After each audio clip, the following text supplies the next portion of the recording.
زکوٰۃ واجب ہونے کے شرائط اور ان کے مسائل۔ مسئلہ زکوٰۃ واجب ہونے کے لیے چند شرطیں ہیں۔ نمبر 1 مسلمان ہونا، نمبر 2 بالغ ہونا، نمبر 3 عاقل ہونا اور آزاد ہونا، مالک نصاب ہونا، پورے طور پر مالک ہونا، نصاب کا دین سے فارغ ہونا، یعنی جو قرضہ ہے اس کو ادا کرنے کے بعد میں نصاب ہونا، اور حاجت اصلیہ سے فارغ ہونا، مال کا نامی ہونا، سال گزرنا۔ مسئلہ کافر پر زکوٰۃ واجب نہیں۔ اگر کوئی کافر مسلمان ہو تو اسے یہ حکم نہ دیا جائے گا کہ کفر کے زمانے کی زکوٰۃ ادا کر۔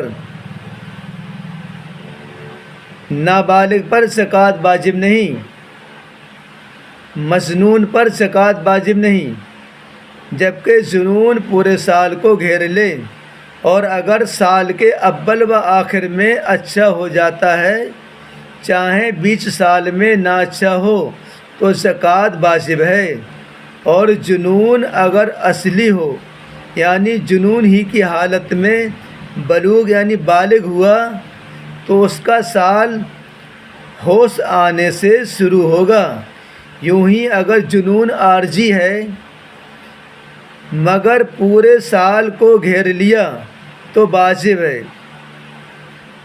افاقہ ہوگا، اس وقت سے سال کی ابتدا ہوگی۔ مسئلہ نصاب سے کم میں زکوٰۃ واجب نہیں، یعنی جتنے مال میں شریعت نے زکوٰۃ مقرر کی ہے اس سے کم مال کا مالک ہے تو زکوٰۃ واجب نہیں۔ مسئلہ پورے طور پر مال کا مالک ہو، یعنی اس پر قبضہ بھی ہو، تو زکوٰۃ واجب ہے ورنہ نہیں۔ مسئلہ جو مال گم گیا یا دریا میں گر گیا یا کسی نے غصب کر لیا اور اس کے پاس غصب کے گواہ نہیں، یا جنگل میں دفن کر دیا تھا اور نہ یاد رہا کہ کہاں دفن کیا تھا، یا انجان کے پاس امانت رکھی تھی اور یہ یاد نہ رہا کہ وہ کون ہے، یا مدعون نے دین سے انکار کر دیا اور اس کے پاس گواہ نہیں، پھر یہ مال مل گیا، تو جب تک نہ ملا اس زمانے کی زکوٰۃ واجب نہیں۔ اگر دین ایسے پر ہے